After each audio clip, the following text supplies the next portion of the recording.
Bueno, pues una semana más tenemos nuestra cita con el doctor Rodríguez Carrión, nuestro médico de cabecera. Antonio, buenas noches. Hola, buenas noches, Curro. Estamos ya en febrerillo es loco. Bueno, digo, el tiempo... ¿Cómo pasa el tiempo, no? El tiempo va a pasar que va a haber nevada, va a haber calor, sabe Dios lo que va a haber aquí. Febrero es loco. ¿Por qué le dicen febrero es loco? Porque hay un batiburrillo de todo, ¿no? Yo creo que sí. Yo, por ejemplo, en febrero he visto nevar en Prado del Rey. Yo me acuerdo que estaba entonces, era la despedida de un médico compañero, el doctor Cali Ibrahim, don Carlos, y estábamos en la venta de Cuatro Vientos, una venta que hay allí en Prado del Rey, extraordinaria, y estamos allí, la celebración de despedida de don Carlos, que había sido médico antes de Villamartín, y cuando salimos de la cena, todo nevado. No lo sabíamos, estábamos dentro y febrero loco. Es decir, que por la mañana estaba bien el tiempo y por la noche había nevado. La verdad que sí, tiene todas sus cosas. Digo. La verdad que esta ola de frío que hemos padecido parece que se está atenuando un poquito. Esperemos, pero vamos, porque estamos ya encaminándonos a la primavera, la cual yo creo que la hemos tenido en diciembre, en noviembre, que hemos tenido un tiempo bastante apacible. Ya los días se notan más larguitos también, ¿eh? Ya, no mucho, pero ya los días son más largos. Nos metemos directamente en harina. Y Antonio, ¿qué diferencia hay entre asma y bronquitis? Hay diferencia, pero a veces se confunden. Y se hacen diagnósticos erróneos de bronquitis cuando a lo mejor es un asma. Bueno, todo el mundo recordará el asma, o lo vamos a recordar brevemente, que es un cuadro en el cual cuesta trabajo respirar, porque los bronquios se inflaman y los músculos se contraen, los músculos de los tubos se contraen. Entonces, ¿qué ocurre? Que el calibre, el diámetro del tubo, al inflamarse, se encoge. Aquí generalmente no hay moco, sino que los bronquios suelen estar normales respecto a la mucosidad. Diferencia de la bronquitis, que la bronquitis puede encogerse, pero suele haber moco y se expectora. En el asma en sí no hay expectoración. Otra de las diferencias es que el asma, en el transcurso del día, puede tener altibajos en la mejoría. Puede haber por la mañana estar bien y más tarde empezar con los pitos, después mejora, mientras que la bronquitis tiene los problemas durante el resto del día y si es una bronquitis aguda, durante una semana, 10 días, 14 días, creo que suele durar, y si es bronquitis crónica, pues te dura durante meses, a lo mejor dura un mes, 2 meses seguidos las molestias. En el asma no. A no ser que sea un asma crónico, el asma, generalmente en los niños, dura unos días, ya digo, con altibajos, y después a lo mejor desaparece. Son estacionales, son primavera, otoño, a veces con el frío en invierno, pero ya la gente más mayor, en general, suelen ser más largas las crisis las crisis no, los problemas del asma, pero ya digo, no suele haber expectoración. A veces la bronquitis tiene síntomas muy parecidos y la única forma de diferenciar el asma de la bronquitis, sobre todo en personas mayores, es dándole un broncodilatador, que es que tú le das un spray o le pones una inyección, en fin, un broncodilatador a esa persona o una pastilla para que le dilate los bronquios y entonces se mejora. Mientras que la bronquitis, a veces, ya digo, sobre todo si es crónica, no mejora con bronquitis. Se puede mejorar un poquito, pero es que nada más se le quita el cuadro rápidamente, mientras hace efecto el medicamento, mientras que la bronquitis crónica muchas veces no mejora con broncodilatadores. Puede mejorar algo. La bronquitis crónica fundamentalmente es con antiinflamatorios, es uno de los medios, y a veces con antibióticos y hay infección. Antonio, por desgracia hemos hablado de un tema que está... En un momento, también la bronquitis suele haber fiebre, que en el asma no hay fiebre. Dame lo que hay falta de aire. Falta de aire, sí, hombre, no sé que el asma se compleje con bronquitis, en el asma no suele haber fiebre, mientras que la bronquitis, tanto aguda y a veces la crónica, puede haber fiebre. Que te estaba comentando que vamos a hablar de un tema que está, por desgracia, siempre en el candelero, siempre de actualidad, como son los accidentes de tráfico. ¿Qué es lo que se debe hacer cuando se ve un accidente de tráfico? Lo hemos comentado muchas veces, pero nunca está de más. Hay veces que va uno por la carretera y somos los primeros en presenciar un accidente de tráfico, porque a lo mejor el coche iba delante nuestra, o de otros coches, o un motorista, tiene un accidente. Entonces nos quedamos claros, la impresión siempre es fuerte. Mira, un accidente, o cuando llegamos hemos visto que ya el accidente está producido, pero somos de los primeros en llegar, no hay nadie prácticamente. Entonces lo primero que hay que hacer es no acercarnos nunca con nuestro coche al lugar del accidente, sino procurar aparcar antes, por lo menos 50 metros antes, para evitar aglomeraciones. Si todo el mundo aparca, va a ver qué es lo que ha pasado, se va acercando, cuando llegue la policía, llegue la Guardia Civil, cuando llega la ambulancia, cuando llega los bomberos, no puede entrar. Está todo aquello bloqueado, aquello un follón, hay que apartar para poder ellos entrar. Entonces, si se presencia un accidente de tráfico, inmediatamente procurar aparcar. ¿Cómo? Desviándonos hacia el arcén, poniendo los 4 intermitentes, señal de parada, y aparcando en el arcén. Aparcamos en el arcén, apagamos nuestro motor y tenemos que salir a socorrer en lo posible. Procurar siempre, hacer posible salir por el lado de la derecha, si no te lo impide el freno de mano o alguna dificultad. Y si tienes que salir por la parte de la izquierda, mucho cuidado de que no vaya a venir un coche y te vaya a pillar a ti, que ha ocurrido muchas veces, que uno al abrir algo aparca como sea y abre la puerta y viene y te atropellan, que pasa muchas veces. Entonces tenemos dos percances. Exactamente, entonces aparcar con los 4 intermitentes, apagar el motor, freno de mano y antes de salir poniendo nuestro chaleco reflectante, el chaleco que es obligatorio. Todos los que salgan del coche, salir por aquel lado, irse al arcén y ponerse los chalecos antes de salir del coche.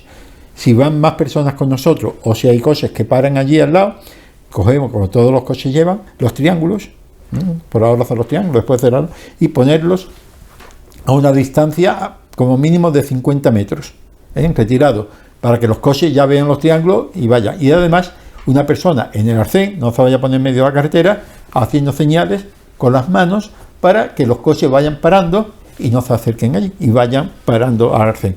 Y en el lugar del accidente quede limpio.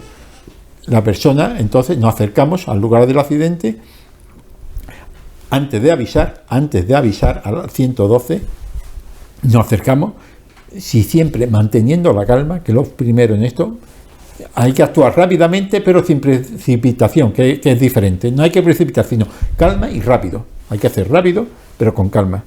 Y acercarse al lugar del accidente. A ver qué es lo que hay.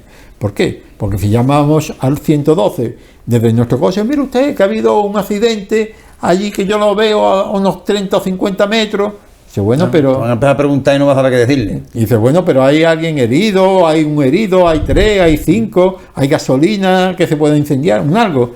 No saben nada. Entonces, rápidamente, con calma y sin precipitación, pero rápido, nos acercamos a ver qué es lo que ha ocurrido. Y vemos que, por ejemplo, hay una persona que ha atropellado a un ciclista, el ciclista está en el suelo, el conductor no le ha pasado nada, lo ha pillado, pero ha salido, y entonces lo que hay es un herido, que está en el suelo, y nos tenemos que acercar a ver qué pasa. Nos acercamos y vemos si respira o no respira. Hay 2 cosas que hay que actuar, bueno, pero eso lo vamos a ver en qué hacer. Ahora por lo pronto hemos visto y vemos qué ha ocurrido, que ese ciclista ha salido de un carril y se ha puesto por medio y lo ha atropellado. Eso es lo que ha ocurrido. Entonces, no hay nada más. Inmediatamente nos acercamos a ver al ciclista y vemos que me duele la pierna, que luego está vivo. Si se está quejando, que está vivo y que respira. Entonces, que me duele la pierna, ¿te pasa algo más? No, ya. Inmediatamente 112. Mire usted, ha habido un accidente en la carretera. Yo me llamo fulanito, hay que identificarse. Yo me llamo Antonio Rodríguez Carrión. Mire usted, soy médico y acabo de presenciar un accidente donde un coche ha atropellado a un ciclista. El conductor está bien, no hay nadie herido en el coche, pero el ciclista está en el suelo y se queja de que le duele una pierna, posiblemente tenga una lesión. No sabemos qué tipo de lesión es. Así que, y no hay nada más. Esto está esto está en el kilómetro, mire usted. Ahí pone, yo he pasado el kilómetro 15, por ejemplo, desde Villamartín a Algodonales. O al lado de la gasolina tal, o cerca de... Exactamente. Tal. O he visto que hay una gasolinera que he dejado atrás hace un minuto aproximadamente, que es la única que he visto. Y ya más o menos te da una idea de dónde tienen que ir los servicios. Irá una ambulancia, porque si hay un herido va a ir una ambulancia. No, mire usted, y hay gasolina, porque por al atropellarlo también se le habrá pasado el coche, que por lo visto hay gasolina en el suelo o algo. Para que tendrán que ir los bomberos a quitarla. Entonces tú le explicas brevemente lo que ha ocurrido. O si ha sido una moto que hay gasolina, o si ha sido 2 coches que frontalmente hay 2 personas dentro y otras 2 en el otro, algo, y decir claramente qué es lo que ha ocurrido para que así y seguidamente pues nos acercaremos al herido y en este caso suponemos que es la pierna, pero supongamos que está inconsciente, que no habla. Se ve usted una persona que está inconsciente y respira o no respira, fundamental. Hay que decir, mire usted, y no respira. ¿Por qué? Porque si no respira es un caso muy grave y donde tú tienes que empezar con la reanimación cardiopulmonar, que no es el momento ahora de explicarla. Entonces, o si respira, y mire usted, está inconsciente pero se ve que está respirando. Entonces te dirán, mira, con mucho cuidado, al doblar la cabeza, póngalo de costado. Por si tiene un vómito, si está boca arriba se puede ahogar. Lo que sí, Antonio, tengo entendido que lo importante, es muy importante en estos casos, si el 112, mientras está hablando por teléfono, hasta que no llegan las asistencias, no tocar nadie, a no ser que te lo digan ellos, ¿no? Exactamente. Es decir, lo que te van a preguntar fundamentalmente es si respira o no y si tiene hemorragias. ¿Hay sangre? ¿Por qué? Porque una persona que ha tenido un accidente se puede morir fundamentalmente por dos cosas. Puede ser más cosas, ¿no? Puede tener una rotura de bazo, un problema, pero en fin, fundamentalmente porque no respire, va a tener una parada respiratoria y se va a morir, o por una hemorragia, se va a morir sangrado. Entonces, y si el niño tiene en el suelo o el pantalón está muy manchado de sangre, puede que tenga una hemorragia. Entonces la hemorragia, ya hablaremos otro día, la primera medida es la compresión. Apretar con un paño limpio, pero en fin, eso ya... Y más que lo tienen que ir indicando ellos, y según el tiempo de espera que venga la asistencia. Sí, esto es como medida general. Una hemorragia es solucionar la hemorragia, o sea, te va a morir, ya diremos otro día cómo se soluciona, y otra es si respira o no. Si no respira, abrirle la boca, porque tiene un chicle, un caramelo, echarle la cabeza un poquito para atrás, con cuidado de no rotarla ni forzarla, por si tiene lesión de columna, y porque al menos se está ahogando con la propia lengua.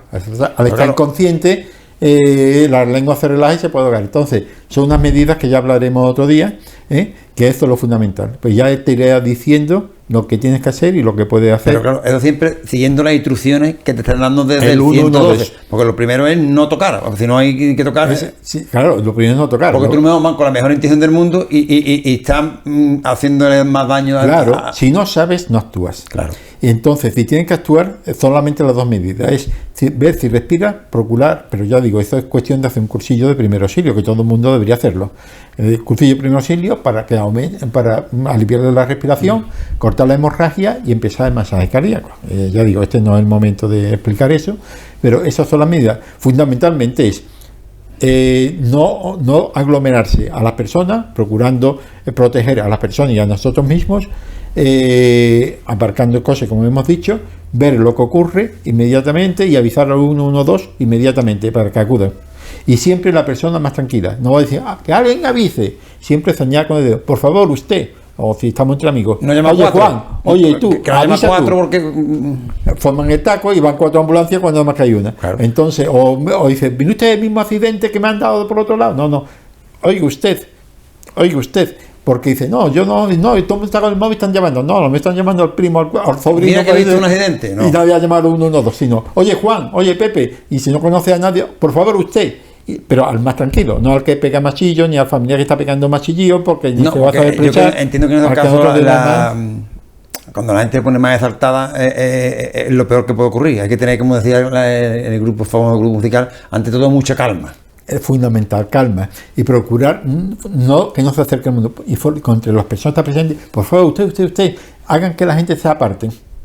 Porque es lo peor que puede ocurrir, que se forma allí un barullo, cada uno dice una cosa, nadie se entera, estás hablando y no da toda una información correcta al 112. Entonces, una persona, la más tranquila, es la que tiene que dar el aviso, y además que haya un grupo de colaboradores que, por favor, aparte de la gente y dice, que es mi hijo, es que no sé qué. Sí, señor, pero en fin, pero lo que no puede estorbar, porque es mucho peor. Entonces, y si hay alguien, por supuesto, más preparado, que hay un enfermero allí o hay un médico, esos son los que tienen que tomar la iniciativa. Nosotros tomamos la iniciativa siempre y cuando no haya nadie más cualificado que nosotros. Claro. Antonio, y para acabar ya del tema de los accidentes de tráfico, cuando ves lo primero que hacen es ponerle una manta hipotérmica como que una especie de aluminio, que no es un aluminio. ¿Por qué? Sí, una de las causas que pueden producir fallecimiento, hemos dicho, la hemorragia y la parada respiratoria. Otra es la hipotermia. Una persona que está en el suelo, especialmente ahora en invierno, ya sea por un accidente de tráfico, porque está tomado alcohol, está embriagado, lo que sea, o simplemente personas sin techo, los pobres no tienen donde dormir, bajo techo, pues una de las causas de muerte es la hipotermia, la bajada, es decir, el enfriamiento, va a coger un enfriamiento. Entonces, al ponerle, hace posible en la parte que contacta con el suelo, en la espalda, si está acostado, o donde esté, ponerle algo, una manta, ponerle una chaqueta, algo para que no contacte, porque por ahí pierde mucho calor. Y después, por supuesto, cubrirle eso y la cabeza, porque se pierde mucho calor fundamentalmente y pueden morir por hipotermia. Se produce una arritmia, el corazón empieza a fallar, no late adecuadamente y se mueren. Hemos hablado otras veces de diferencia entre asma y bronquitis, y ahora te pregunto la diferencia que hay entre una angina de pecho y una parada cardíaca. Un infarto. Un infarto. Un infarto. En la angina, es decir, en ambos casos, tanto cuando se produce un infarto de corazón como una angina de pecho, lo que hay es una disminución de riesgo sanguíneo. Es decir, que llega menos sangre al corazón para nutrirlo. Entonces ese corazón, ese músculo, cuando no le llega sangre suficiente a su músculo, pues entonces pues no trabaja bien. No trabaja bien, y lo primero que surge es el dolor. Cuando es un dolor fundamentalmente al esfuerzo, cuando tú subes una cuesta, coges algo de peso, un deporte, o simplemente muchas veces con el frío, pues nota un dolor en el pecho como una quemazón aquí en el centro, en el esternón, en el centro del pecho, y eso normalmente suele durar poco tiempo, 5 o 10 minutos, después a lo mejor se te pasa con el reposo. Eso se llama angina. Muchas veces es simplemente lo que llamamos un espasmo, que es que se cierran los vasos sanguíneos, por ejemplo, un susto, una tensión jugando a fútbol, cuando ves un partido de fútbol te pone muy excitado, se produce una descarga de adrenalina por parte de las glándulas suprarrenales, se cierran un poquito, no se cierra del todo los vasos sanguíneos, te llega menos sangre y te produce dolor. Ahora bien, cuando el vaso sanguíneo se atasca totalmente, porque se produce, por ejemplo, un coágulo, hay placas de colesterol, de grasa de colesterol, y encima se cierra, pues ya termina de cerrarse, o un coagulito que llega, entonces el corazón deja de recibir sangre. Entonces el músculo se muere. Hemos explicado muchas veces que es como un huerto. En un huerto tú tienes una goma para regar, que digo yo, las cebollas. Si llega poca sangre, poca agua, la cebolla está enclenque. No se muere, pero es la angina de pecho. Pero si tú la goma la atascas totalmente, con hojarasca, lo que sea, la cebolla se muere, es el infarto.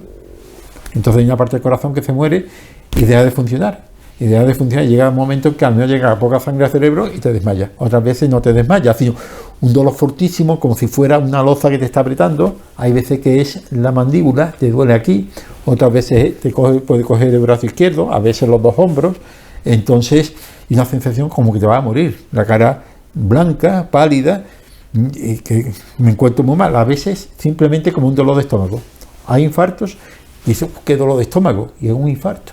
¿Por qué? Porque ha cogido la parte baja del corazón, entonces ante un dolor fuerte de estómago y la cara pálida, no quiere decir que sea un infarto, pero vaya ustedes, avísalo 1 o 2. Tiene todas las papeletas, ¿no? O si está cerca del centro de salud, al momento del centro, que lo lleven al centro de salud. ¿Por qué? Porque tienes papeletas y puede producirse, llega un momento en que el músculo muere, pero también mueren los nervios que van por ahí, y se produce el nervio que hace que el corazón lata, se queda paralizado, el corazón deja ya de latir. Ya no es que el infarto que te hace que el corazón sea más débil, que el motor trabaje más lento. No, es que el motor se para. Entonces te muere. Que es diferente de la muerte repentina. La muerte repentina es debido también, a lo mejor, a un fallo, bueno, son varias causas, ¿no? Pero una de las más frecuentes es que llega poca sangre, y esa poca sangre que llega afecta al músculo, pero antes del músculo afecta al nervio. Y el nervio se queda paralizado. Entonces, la muerte sin súbita. dolor. Muerte sin dolor. súbita. Es lo mismo, no ha llegado tiempo a que haya un infarto, a que el músculo se muera. Se ha muerto tú antes, se ha parado el corazón. Se dice popularmente, no de hecho ni hay, ¿no?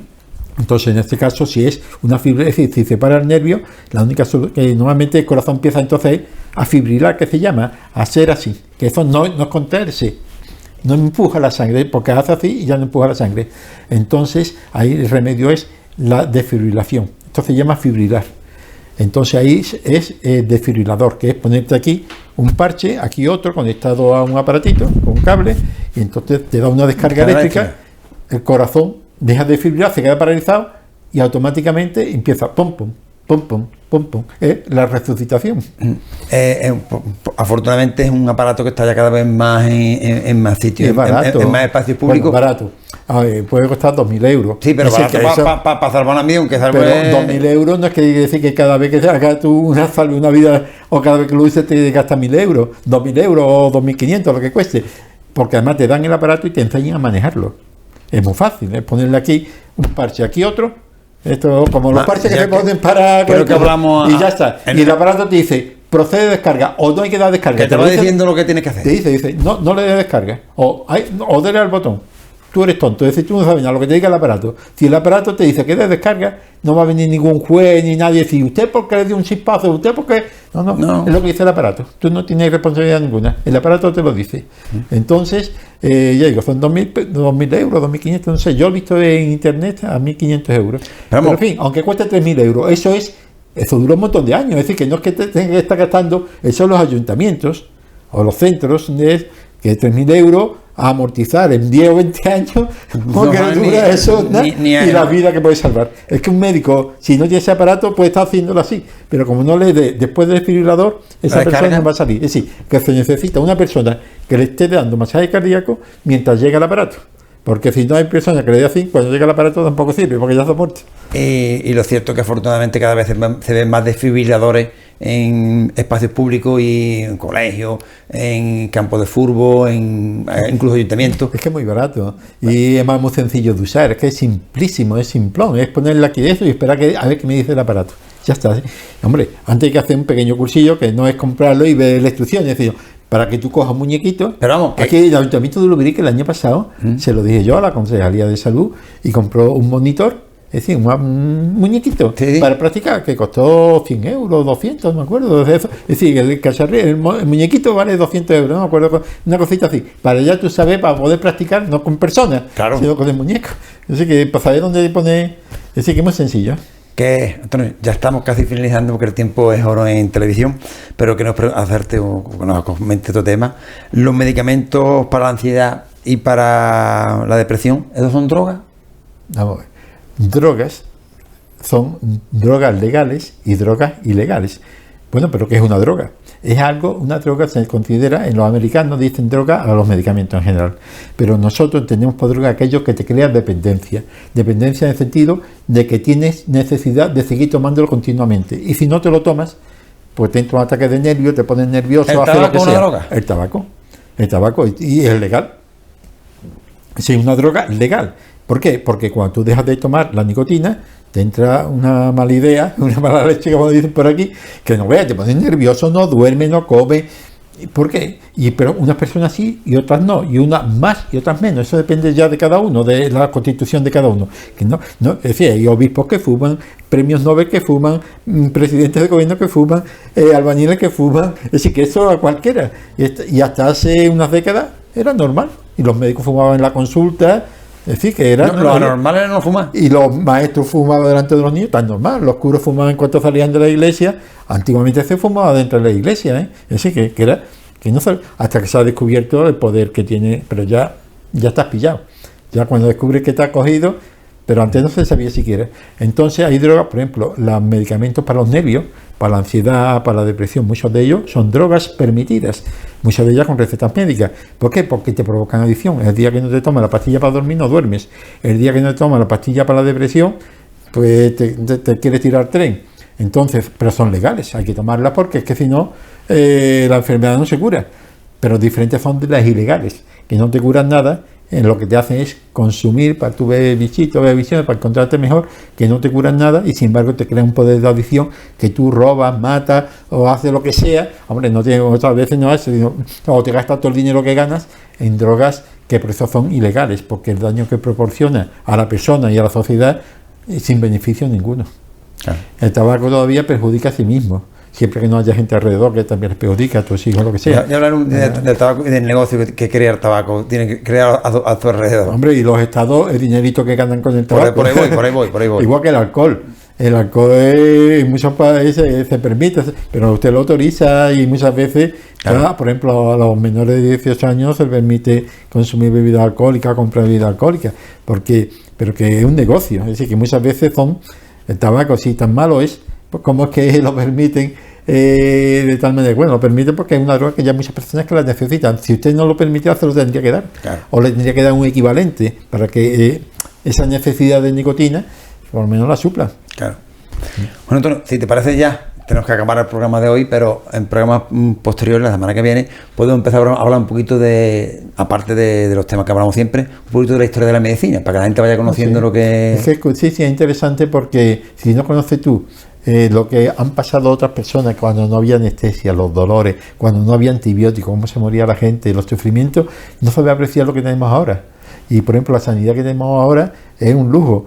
El problema es que está mal utilizada por parte, pero fundamentalmente de personas que no somos nosotros. Pero ya hay una base de que viene... Pero tenemos unos recursos enormes y no lo utilizamos. Que desde Hipócrates hasta ahora ha llovido mucho. Sí, pero que antes no había recursos, pero es que ahora tenemos recursos y sin embargo lo estamos desperdiciando. Así que de eso hablaremos. Pues si tú quieres, te emplazamos para que nos vayas hablando un poquito de la historia de la medicina.